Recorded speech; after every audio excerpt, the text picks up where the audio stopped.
The Chinese embassy in Zimbabwe held a donation ceremony on Tuesday in Harare, the capital of Zimbabwe, to bring cheer to orphans and other vulnerable children in the country. The children from Hupenyu Hatzwa Children's Home in the Highfield suburb of Harare received packages including blankets, groceries, and stationery.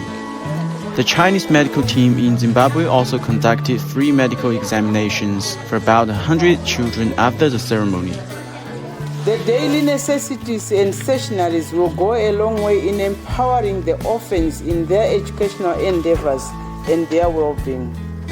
The precious gift came as a pivotal pillar to support my efforts to make sure that each and every less privileged segment of our society got aid and suitable assistance for better and sustainable living standards.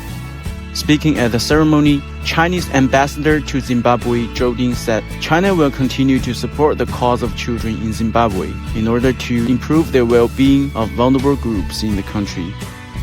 China firmly believes that the right to subsistence and the right of development are the basic human rights of primary importance, which definitely calls for better development conditions for women and children. I believe that with love and care, our children here will grow up healthily and become talents to help build a better Zimbabwe. I hope that our children here could also keep China-Zimbabwe friendship in your mind and become the inheritors and promoters of China-Zimbabwe friendship.